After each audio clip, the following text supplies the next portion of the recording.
എടക്കൽ ഗുഹ വയനാട്ടിലെ അമ്പലവയലിൽ നിന്നും 6 കിലോമീറ്റർ മാറിയാണ് ഈ ഗുഹ സ്ഥിതി ചെയ്യുന്നത്. പാർക്കിങ്ങിൽ നിന്നും 1 കിലോമീറ്റർ നടന്നിട്ട് വേണം ടിക്കറ്റ് കൗണ്ടറിലെത്താൻ.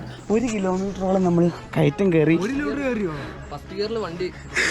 അവിടുന്ന് പിന്നെയും പാറയിടുക്കിലൂടെ 350ഓളം പടികൾ മുകളിലേക്ക് കയറുമ്പോഴാണ് നമ്മൾ ഗുഹയിലെത്തുന്നത്.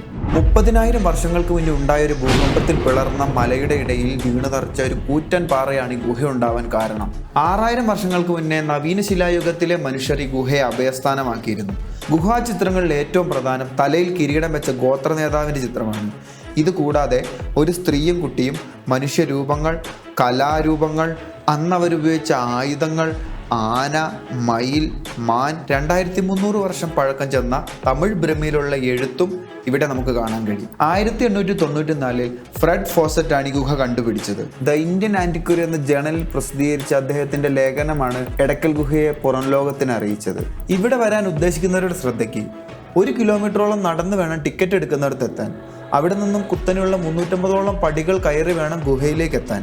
ഈ ഗുഹയിലെ ചിത്രങ്ങളും അത് വരച്ചവരുടെ ചരിത്രവും അറിയാൻ താല്പര്യമില്ലാത്തവർക്ക് ഇത്രയും നടന്ന് മുകളിലെത്തുമ്പോഴേക്കും ഇത് വെറും ഒരു ഗുഹയായി തോന്നും. ഇതൊരു ചരിത്രപ്രധാനമായ സ്ഥലമാണ്. നമ്മുടെ പൂർവികരുടെ ചരിത്രവും സംസ്കാരവും ഉൾക്കൊള്ളുന്ന ഒരു സ്ഥലം. ഇവിടെ വരുന്നവർ അത് അറിയാനും അത് മനസ്സിലാക്കാനും ശ്രമിക്കുക.